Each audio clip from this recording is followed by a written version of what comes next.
Okay, so for this week module, it's different than the other modules because we're actually not coding this week. We're just more talking about fundamentals of data visualization. So this is quite different. We're not coding again, but these are things you should definitely be thinking about as we're heading towards the data visualization aspect of this course. And these are things to fine tune, tweak, alter your visualizations to make them more appealing and to make them more appropriate for different data. So this is the halfway point through these courses or course modules where we're switching from the data management aspect to the data visualization. So this is the fundamentals of data visualization, along with some information on like data types and appropriate figures.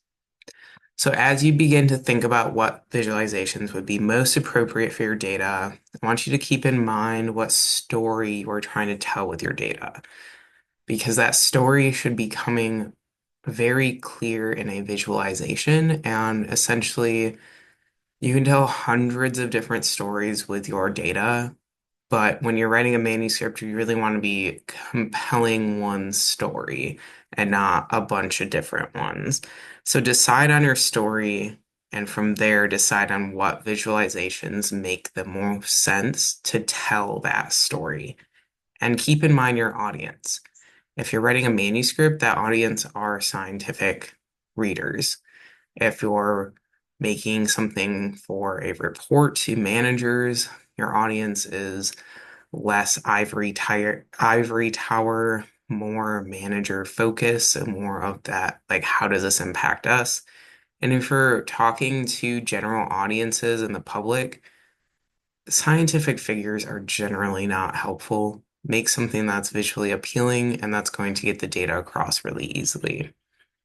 So keep your audience in mind. But as a rule of thumb for really any visualization is that your story should be able to be interpreted by your audience within 30 seconds. If someone cannot understand your figure or it takes them minutes to understand that, that is a poorly made figure. And so with this in mind, keep the figures simple, keep them pointing to the correct data or the trend or whatever you want that takeaway to be. So within 30 seconds, people should understand what you're trying to visualize and what your story is. We're going to start off with talking about data types. And this actually has a lot to do with visualization. I want to use this document specifically for data types for visualization for you as a reference when making your visualizations, when thinking about your data. There are numerous other resources available online and books that discuss data visualization fundamentals and nuances. I try to capture some of those resources into this like hour-long module or however long it's going to be. There's like but you could spend hours looking at this. And this module does not cover everything. This is just an introduction to the fundamentals of data visualization. So take this as a stepping stone and as a reference document. But I want everyone to remember that all visualizations need to be appropriate for data types and they need to effectively communicate your story. So this is why we start with data types, because it depends on the figure, or figures depend on what data type you have. And therefore are four general data types. We have nominal data, ordinal data, interval, and ratio. Nominal data are categorical data. Nominal more name. There is no quantitative value. They are not numeric. They are characters or factors in R typically. This doesn't mean that they're not numbers. So if we've been working with the fish data set, the field stations are numbered 1 through 6. Those are still categories. 1 is pool 4, 2 is pool 8, etc. Those are numbers, but they are categories and not numeric things that should be summarized. You can categorize nominal data as numbers, but they are still non-numeric. As another example, binary data that are classified as 0 for mortality and 1 for survival. 0 for non-threatened, 1 for threatened for conservation purposes. The numbers have no reference to order. So these are discrete categories, and a datum cannot fall into multiple categories. So things like sex, individual survival, habitat type, coloration, or species. Ordinal data, ordinal as in like order, think about that, are categorical data that place emphasis on the order of data. So nominal, no order, just a name, ordinal, order. The difference between the orders is not necessarily quantitative, though. So these things include something like quality, like low, medium, and high, happiness, very unhappy, unhappy, okay, happy, very happy. And we can notice how these categories of the differences between low and medium is open to interpretation and maybe different than the between medium and high, or between very unhappy and unhappy, etc. There's not necessarily a quantitative structure to this. There could be, depending on the study design, but not necessarily. But there still is an order. Low, medium, and high means an order. Interval data are those that we know the order and the differences between values. However, there is no true zero among the values, but there can be a zero value. So that sounds very confusing and does not make any sense. It just means that there is not necessarily an absence of data for zero. So these data are variables that we can measure the central tendency of, like which is mean, median, and mode and range, things like that. And the example I have is temperature in Celsius or Fahrenheit, whatever. There is a zero, but that zero does not mean the absence of data. 0 degrees is just means cold. So those are interval data. We know the order and the difference between values. One is more than 0, etc. Ratio data, on the other hand, are that we know the order and there's differences between the values and there's a true zero, which means an absence of something. So these are data that we measure the central tendency values on and perform statistics on. Height, weight, length, age, duration, there is always a zero with that. A height of 0 means it doesn't exist, essentially. Age of 0 doesn't exist yet. So these are some things that like have a true zero meaning.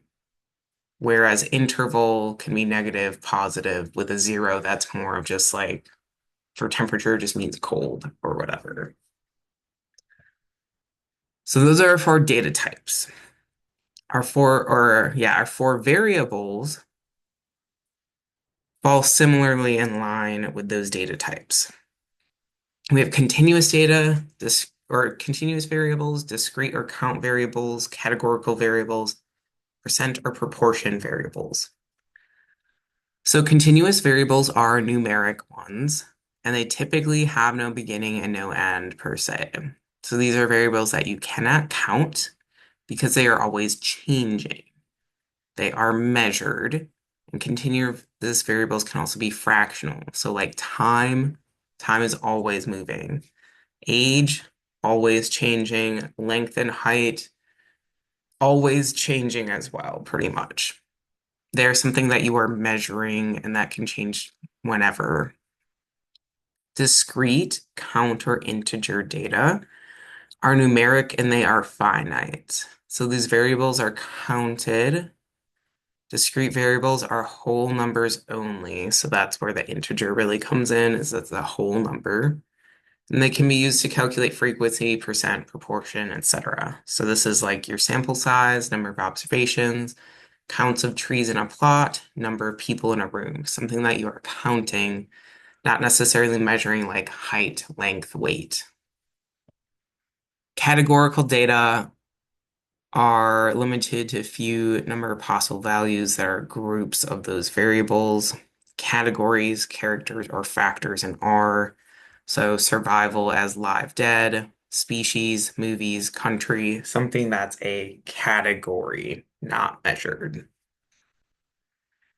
And then percent or proportion data are variables, are parts of a whole. These add up to 100 or 100 for percent or 1 for proportion.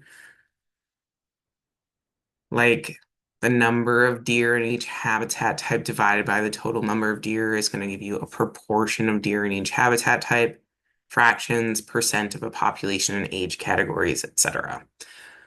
I really like percent proportion data because they are comparable across your categories. Sample sizes vary a lot, but percents and proportions make those data comparable across categories, so they're very helpful. So based on these data types, variable types, we should match visualizations to make them more appropriate. So matching your visualization with the type of data and variables you have is a critical for creating effective quality visualizations. And you cannot effectively communicate your data if the figure is ill-suited for your data types or variable types.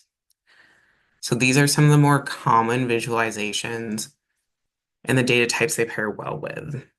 So a histogram show distribution and frequency values of a continuous variable. One continuous variable, it's counting those data. The goal is to identify how far the data spreads and where the highest and lowest frequencies of data are. So data needed are one continuous variable. A violin, ridgeline, density plots, anything that's looking at the actual density of something. These types of plots have the goal in mind of showing the distribution of data of a continuous variable separated across categories. So if your data, you need a continuous variable and one categorical variable, at least one. For box plots, they show central tendency and spread of a continuous variable by a factor or categorical. So we need one continuous variable and one categorical variable. Scatter plots show relationships and distributions of two continuous variables. So that's exactly what you need, are two continuous variables. And then bar charts and column graphs, which are just the same thing, just the way they look. They show the count, including proportion data or derivatives of count data, such as central tendency of continuous variables across factors. So you need one discrete or continuous variable. So these can be counts or integers or numerical data and one categorical variable. Or you can use percent or proportion of a whole for these. Pie charts. They show the proportion or percent of a categorical variable. The pie chart here is a circle that assumes you're looking at pieces of the whole circle. So the size of each piece is proportional to how much that piece corresponds to the whole. So 100% or 1%. I would strongly suggest in most instances to not make a pie chart since they tend to be a waste of space. You are making a very large circle for very little data, and a bar chart would be better suited for that. Not only is it like a weird circle that's kind of wasting space, it's actually really hard for human brains to look at proportions from a pie chart instance. We can look at like halves or quarters pretty easily, but not much else. Whereas in a bar chart, if you show the same data, a bar chart that's side by side, like a Dodge bar chart, is gonna be a lot easier for the human brain to comprehend differences among those categories than any pie chart or any stacked bar chart. We're going to talk about that a couple times throughout these modules, but I personally do not like pie charts, but they are very familiar for people outside of academia. So there is, if you have a specific audience that is maybe like K through 12, general public, it might be appropriate to use a pie chart because they are familiar to people. They're just not necessarily as easy to interpret as we think they are. But what you need for them is one proportional or percent variable and one categorical variable. And I stress that the data must be a percent or proportion of a whole. I stress that there because I've had issues with that previously where students don't necessarily think that's needed, and it is. And then a mosaic plot may not be as familiar, but it shows the proportion or percent of two categorical variables. So the x and y axes represent categorical variables themselves, and then there are different boxes showing the percents or proportions. So these are what you need is one proportion or percent variable and two categorical variables. So we'll get into some examples of these throughout the rest of this module. So here we have getting into those fundamentals of data visualization. So we're going to discuss some basic fundamentals here. We're also discussing what makes a figure good or bad. And in preparing for visualizations, remember to think about the story we're trying to tell your audience. What is the one or two things you want them to take away from your visualization? And strictly put it at one or maybe two things. So what is the most important to show with your data? And every aspect of your data visualization should be intentional to get that story across. So they should be simple, clean, and to the point. Use aesthetics like color and inconsistencies to highlight the trends in your data to tell your story most effectively. Keep your figures as simple as possible to make your audience work less. And again, your audience should be able to look at your figure and glean the story from it within about 30 seconds, and not by needing a 3-minute rundown to orient them to the figure, which I've seen a lot in presentations and I've also been told to do. And I would not recommend that. So if you are interested in learning more about data visualization, I recommend the book Storytelling with Data and Fundamentals of Data Visualization. The former is a more classic, basic introduction to things like uh, just to like data visualization in general. And then the later book, or the latter book, Fundamentals of Data Visualization, delves into more details and has accessory R code for that. So depending on your level, you might want to look at either or both. First thing we're going to look at is color. So color is a major component of visualizing your data. Like, color choices matter greatly to correctly visualize your data and make the data understandable for the reader. There are many, many, many plots that incorrectly show data because of the choice of color or incorrect choice of color. Typically, most visualizations for publications will be grayscale, which is more of an older thing when we had printing costs for color. And it tended to be neater that way with just grayscale. If people printed off grayscale or whatever, it was easier to interpret. Now we actually have aids to tell us if it's going to look appropriate in grayscale if people need to print it off. But we also don't have a lot of like color charges anymore for our figures, so we can start using color. In general, I recommend using color sparingly though if you are going to use very bold colors. I want you to use it to highlight trends, to highlight differences among your data, and not just go hog wild with colors because it looks nice when it won't actually. If you use these colors, make sure they're clearly distinguishable from one another, even when printed in grayscale, and we have a lot of things that can help us with that now.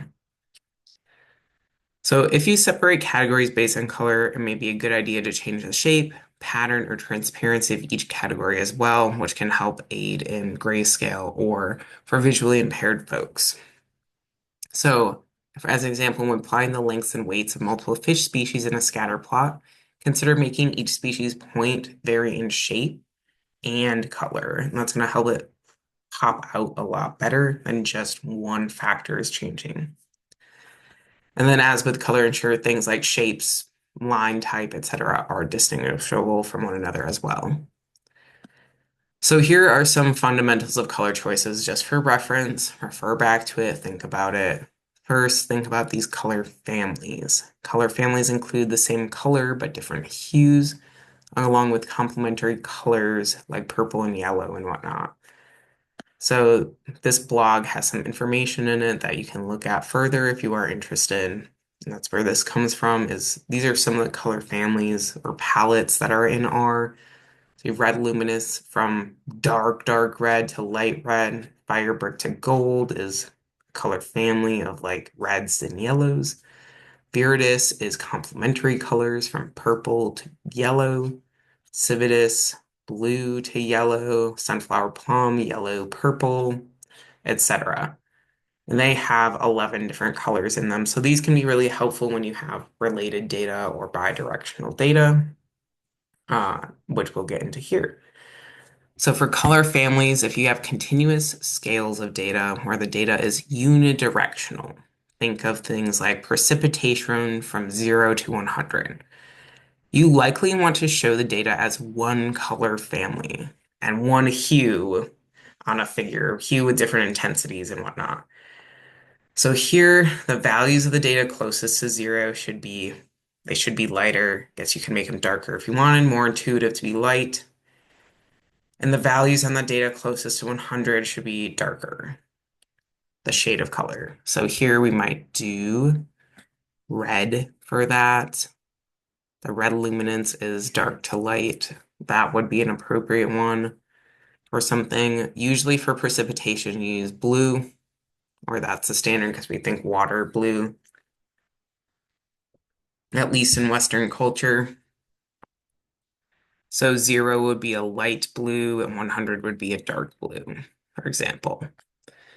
If you have a continuous scale of data where the data are bidirectional, so they're diverging, maybe like you have negative and positive values with 0 as the center, we could like drought versus wet, something like that. You will usually show the data as similar, same color families, but with two different hues. So we might use complementary colors. We might use the diverging color schemes. So one hue for negative values, one for positive values. For like this, we might use viridis for that, where we had purple be positive or something, and then the yellow be negative.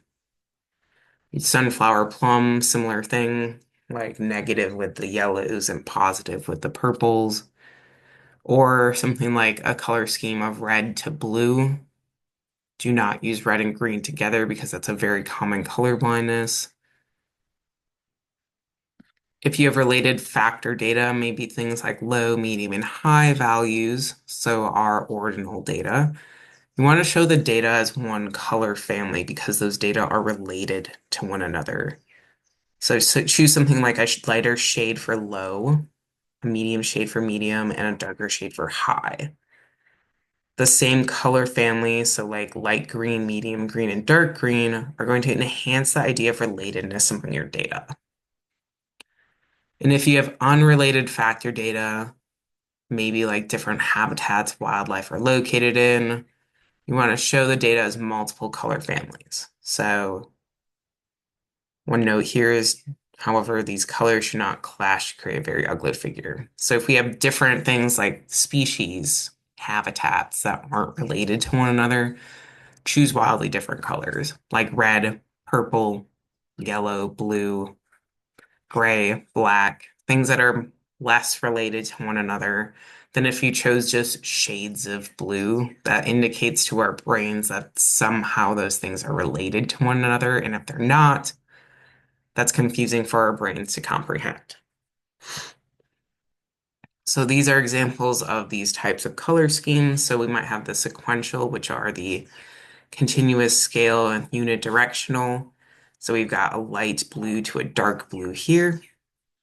Diverging color schemes for or diverging color schemes like a blue to red using something like or not precipitation, but we might have like a drought from like really dry to really wet with like normal conditions in the middle.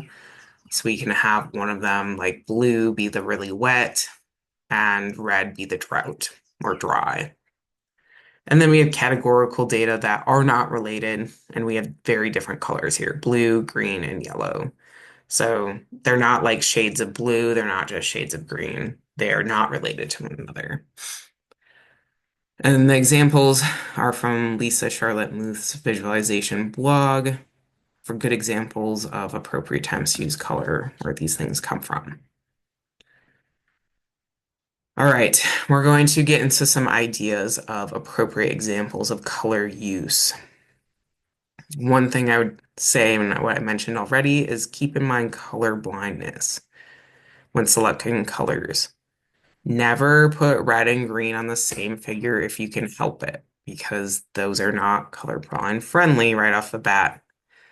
If you put it in a colorblind friendly translator online or anything, sometimes there are red and green together, and that's because they are different shades. So for someone who is colorblind, they will look at like different colors then because they're different shades of it, but still it's good to avoid them. The R Color Brewer package or information, an online color selector can help you with colorblind friendly palettes. They're really helpful. This figure here is not colorblind friendly because there's red and green lines. It's also just kind of like a clashing mess of colors. But we've got the red and the green. We do have them as different line types, which can be helpful to be distinguishing among those lines, but it's kind of all over the place. We don't want those greens and that red together. So what about this figure? A lot of this is going through figures and seeing if they're appropriate. This figure is taken from the IPCC's fourth assessment report on climate change. We've got green and blue in this color scheme and red. And that green and red look to be about similar shades, so probably not appropriate to put on there for that colorblind friendly aspect. So for these other plots, the B and D on the right, they are precipitation intensity. It would be like the dry to the wet, which is a diverging color scheme. But we've got random colors for this diverging color scheme. And everything from pink to red to orange, yellow, green, blues, and they're not like from light to dark, they're just kind of all like thrown in. This is a very bad use of color. This is not an appropriate color type or color ways to do this. This should be a diverging color scheme like red to blue, like we have here, not these random categorical colors. So this is a really hard figure for us to interpret if we're looking at things like dry days and precipitation intensity, which are diverging. So all panels of this figure are bad. Don't follow that one. One thing to also think about with colors is to be consistent. So maintain consistency in aesthetic elements across multiple figures. So not just with the colors, but with shapes or anything going on. For example, here, stick with the same categories of factors across multiple spatial or species scales for easier comparison. So here we have categories changing between groups of river sections. For example, look at the Lagrange pool at the right, which differs since it has many other categories.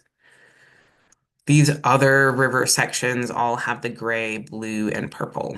This LaGrange one also has pink and green and no purple.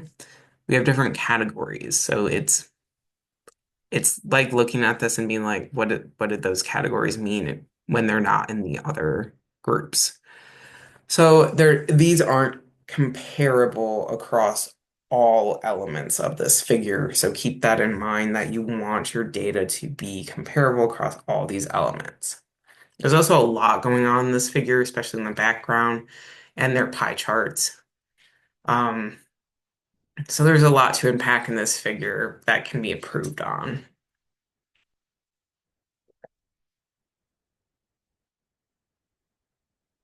So for like this figure, we've got side-by-side bar charts, three different colors. Because these colors aren't related to one another, we're assuming these categories aren't like ordinal, they're not low, medium, high, and they're not. They're just habitat of origin. So they're unrelated.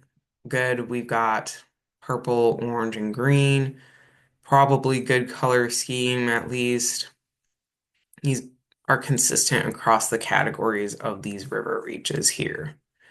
So inconsistent in this first one, they are consistent in this second one. So we got the same colors for the same species, habitat, sampling locations across all these reaches. They're consistent. These figures do a pretty good job of maintaining color consistency in those origin categories across each reach. And if you have multiple figures, remain consistency across them as well. So we have Emerald Shiner, we've got our three color categories, and then we have Freshwater Drum as a separate figure, and our three color categories stay the exact same. So they are comparable across these species.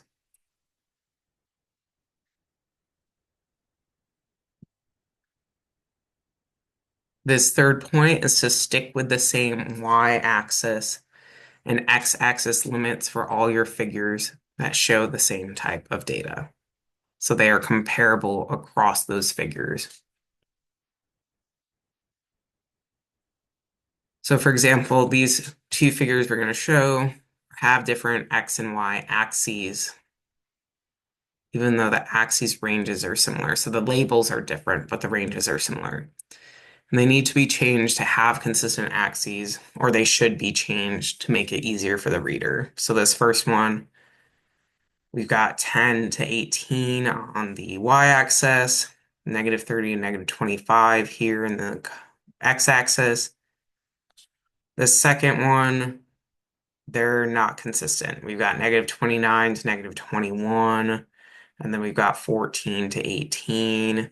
So they're just very different and they're not comparable to one another if that was our goal in the different figures to have them comparable to one another.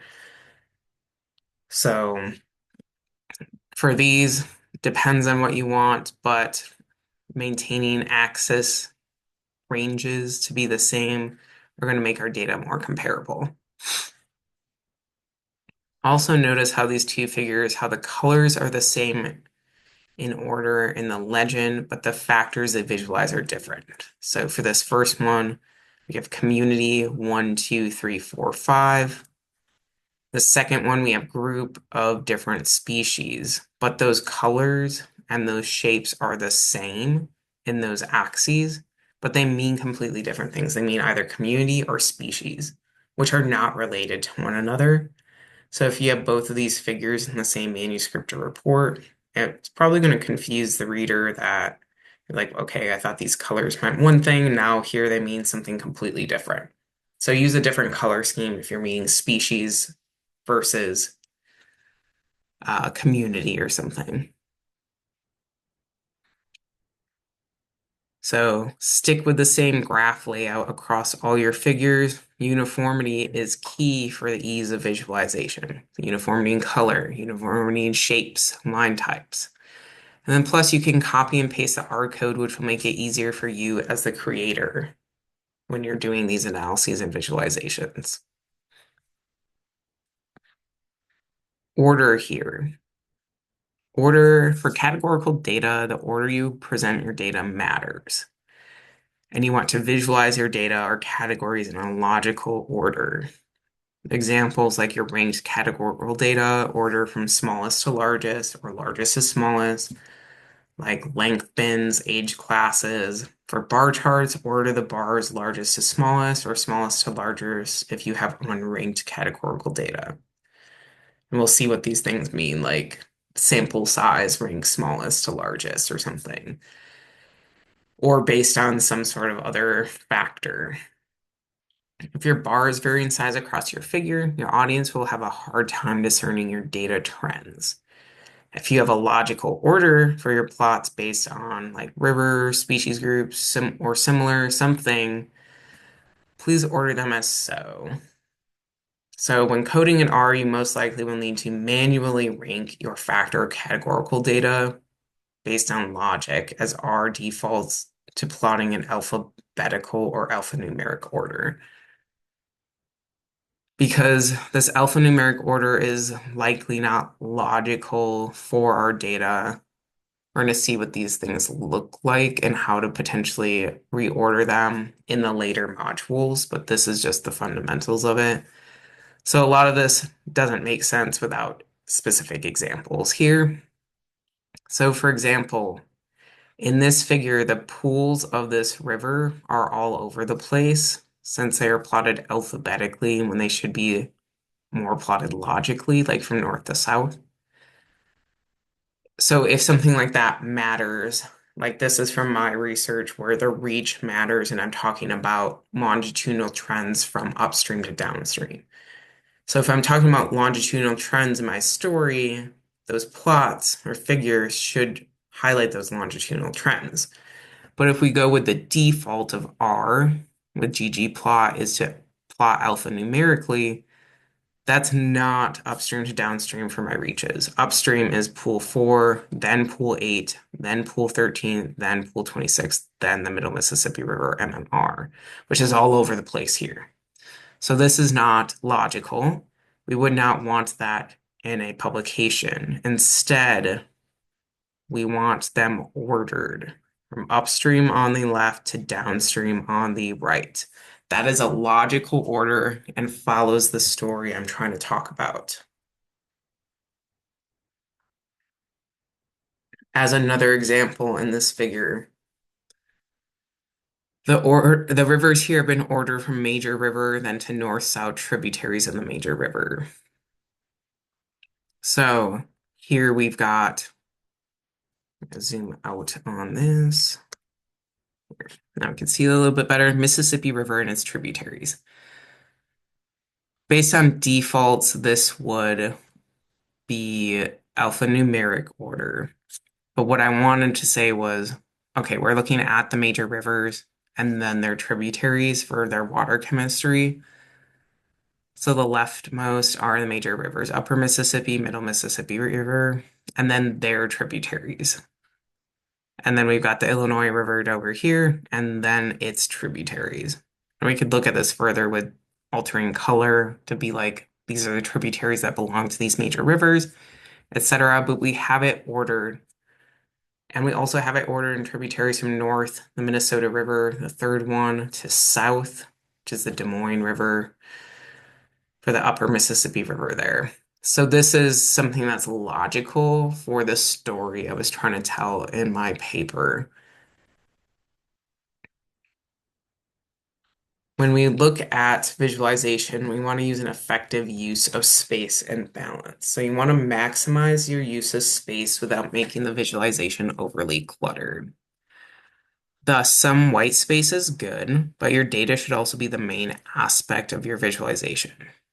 So your visualization elements specifically should be balanced with this. So axis titles and text should be of appropriate size and color to not distract from the data, but to not make them blend into the background. So we're going to notice in this figure how your eyes are likely immediately drawn to the red axis titles. And the data are the lightest part of this visualization, what makes them seemingly least important. So the data, those dot plots, points are light gray. Those axis titles are red. I'm immediately drawn to those axis titles, which actually aren't that important. The data is the most important part. But because those data aren't gray, they're not as sticking out to us. So this is not an appropriate use of balance with the text and with the data. For more unbalancing, looking at avoiding excessive lines such as grid backgrounds, boxes around legends and stuff here. So the default in R is to have that weird gray background, which for this isn't terrible, but the grid lines are annoying because having that gray background helps these box plots to stand out from that background. And that's something that's important is to have that data pop a bit more. But I would recommend removing the default ugly grid lines and having just the box plots there, but we can notice how much white is in that figure and that this figure is kind of unbalanced because of that excess white space here, or this excess gray space in this figure. Sorry, went too far ahead. This excess gray space from like negative 30 to negative 35. Like, why is that there when we can focus on the rest of the data, assuming we have similar axes across several plots if that's what we're interested in. So we can get rid of those elements. We can reduce that white space or gray space.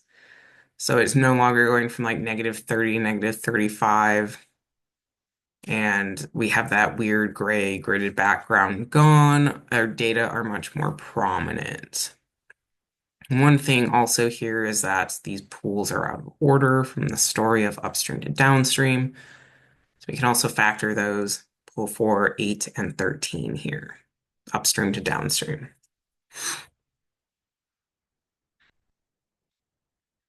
One thing else is to that text, legend, bar point line size, and shapes need to be appropriate to easily convey your results. So notice in this figure that there's a great unbalance between the data and the axes. Both axes text, like tick mark labels, the negative 22 through negative 28, and the pools are overly large for the figure, which makes the data appear even smaller and less significant. As in previous iterations of this figure, axes text should be smaller than the axes titles, and both should be appropriate size to the figure to not detract from the message of the data. Because here, really drawn to the axes, they're very big, not as drawn to the data. So just reduce the sizes of the text of the axis title or make the data pop more. Just make sure that there's balance among everything. And then I've labeled this part aesthetic hoopla. It's basically just going through a bunch more aesthetics for our plots to be thinking about when we're visualizing. So, but they're not as related to one another as like color and consistency and balance. What's helpful is to start an axis always at 0 for continuous data when it makes logical sense. Here is an example of when not to start at 0 because there's simply too much white space and stable isotopes for 0 aren't the same thing as like a true 0 for data. So this x-axis starts at 0 at the top. Way too much white space detracting from any trends we see in the actual data. Don't start that at 0. But if we had percentage data or something that isn't all like 1% for every category, it makes sense to start at 0 and go to 100 here, plot to 100%, because it helps the reader say, okay, we have a starting and a consistent endpoint. This is part of a whole, so we have over 50% for this turquoise column in pool 4, over 25% for the orange, and about 10% for the purple. We can look at that much more easily and compare it to the whole then. So you usually start most bar charts with 0. And the default on R is to have this gross little gap between the 0 on the x-axis and your data. but we're going to show how to remove that weird, gross gap in your plots in the later modules.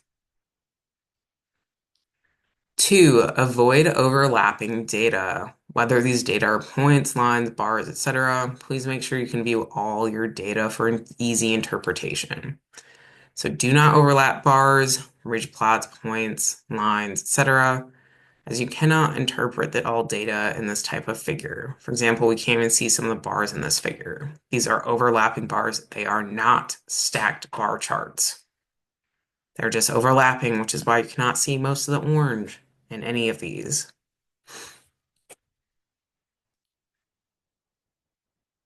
Overlapping is not good, cannot help with interpretation. And even if you happen to think that, oh, I'll just change the transparency as a good way to get around the issue of not seeing all the data, it's not a good strategy because it's confusing. So this one I changed the transparency of, which, yeah, I guess we can see all the data now. We can see the like green, the orange, and the purple, but they're all like it's it looks bad. It's still hard to interpret. Like you're like, I don't know if these are stacked or if they're overlapping. And the truth is that they're overlapping. But no one knows that when they're looking at this figure. Just avoid overlapping anything.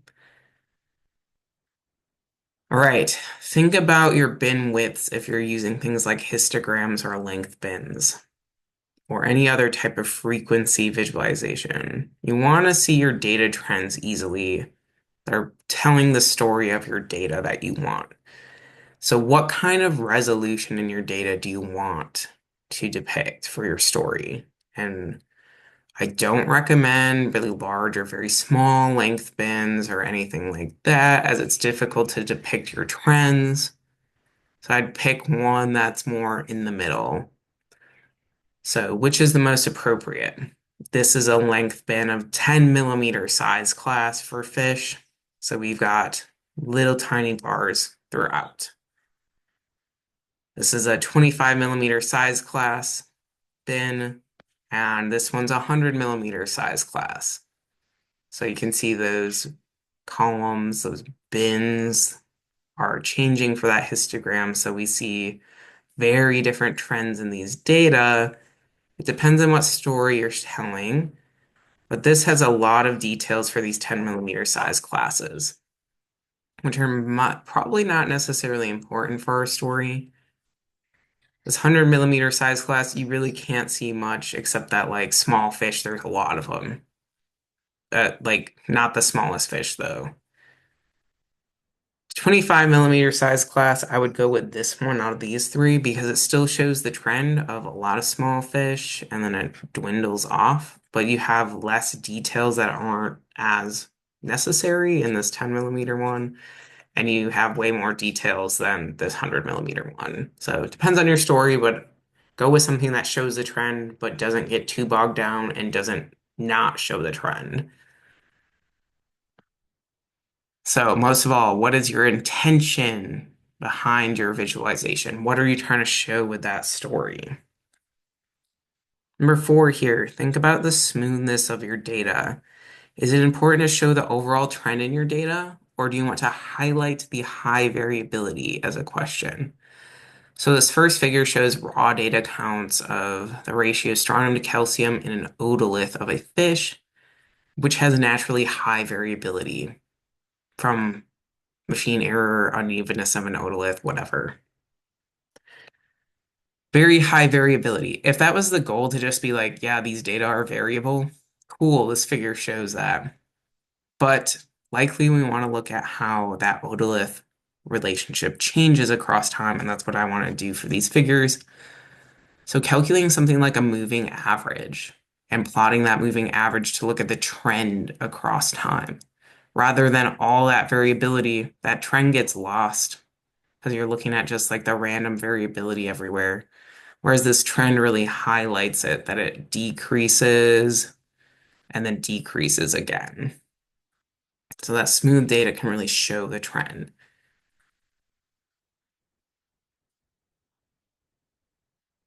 Use box plots instead of points and lines or bar charts with error bars to show distributions of data better. Box plots tend to be superior to many types of visualizations that try to show deviation around a mean in the literature.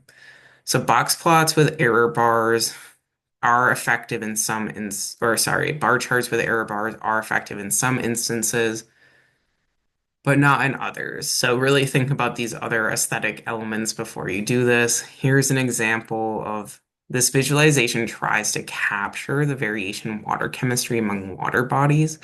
However, it uses bar charts with error bars, and you are less able to interpret the distribution of data points that went into creating these averages. They're literally just the averages. But if you're like, I want to look at the variation around them, the error bars are trying to get at that, but does not help. It also doesn't help that they use black error bars and like different shades and stuff here or black bar column fills where you can't even see the error bars in those black ones, and it's hard to tell in the like striped bars. So this visualization is not interpretable for parts of this, and it's kind of much more confusing than it needs to be, where box plots could be appropriate for this. Where this is a box plot, not the same data, but very similar, where it's showing you've got the median, your quantiles, the outliers, the interquartile range. It's showing you a lot more of that distribution of data. Where this is just the means and standard deviation, here we've got the median and the distribution of data around it. Because the standard deviation tells us one thing, but it doesn't really tell us much about the distribution of data. So this is much easier to interpret for not having like weird error bar issues either. There's a lot going on in this figure that is not good. Whereas this one, it's not perfect, but it's showing it a lot better for that central tendency measures. All right, number 6 here, make data in multiple categories easy to compare. Again, you want to keep comparisons among data as simple as possible. So side-by-side bar charts are one of the easiest way to compare many types of data. I would just not recommend using pie charts again. Don't use stacked bar charts either. Pie charts and stacked bar charts are hard to interpret because you're trying to compare areas of something, which is not easy for human brains to do. Whereas side by side bar charts, you can easily compare because they start at like 0. So for here, the area of these circles, like hard to interpret really. You've got the numbers there to help with interpretation. We don't have consistency among these categories. It's it's less interpretable. This one is a stacked bar chart. These can be okay sometimes if you have binary data, fine. When you have 3 or more categories, they're pretty hard to interpret. So this one has 3 categories. You can easily compare the purple category at the bottom and the green category at the top because they're starting from the same spot. So the purple starts at 0, so you can compare the heights among these different pools quite easily. And the green starts at 100, which you can compare the heights among those quite easily as well. But the orange in the middle, you can kind of get a rough estimate of the areas of those, but they're not easily comparable to one another. So I just do not recommend stock bar charts. They're not intuitive or easy to compare for most people. So what's the easiest is side by side bar charts. Everything starts at 0. You can compare your categories within a column or within your category here. Everything starts at 0. Everything's comparable. This is much easier for the human brain to interpret. Number 7, highlight trends and take-home messages in your data. You can annotate your visualization with simple text, lines, and arrows to highlight those important points. It's okay to highlight things and point them out. I think that's very helpful. especially in simple things that you're trying to be like, this is the story here. So, as an example in this figure coming, I want to highlight the trend of increasing variation and distribution of isotopic markers from left to right, which is upstream to downstream. The arrow with this plus sign is a simple way to draw attention to this trend and can be a visual aid, especially when presenting. So here we've got upstream on the left, downstream on the right. We're moving that direction, and I'm trying to highlight a trend that it is increasing. This variation, these box plot sizes are increasing, moving that way. So this arrow with the plus sign can highlight that. As another example, especially with community data, you want to highlight the differences or similarities in communities and species or anything. This is difficult without figure annotations or more things like ellipses. For example, here we just plot the different communities with shapes and colors of points only. We can see that there are different colors and shapes in these figures, but how much these communities differ from over one another, we can't tell from this. We see that like the pink X squares are kind of all over the place, same with the blues, and then a lot of like the greens, pinks are in the middle. But things like ellipses can really help bring a message home. So in this figure, my goal was to show how the isotopic niche size of each reach here or community differs from one another, and if those like sizes, if those carbon and nitrogen isotopes are overlapping.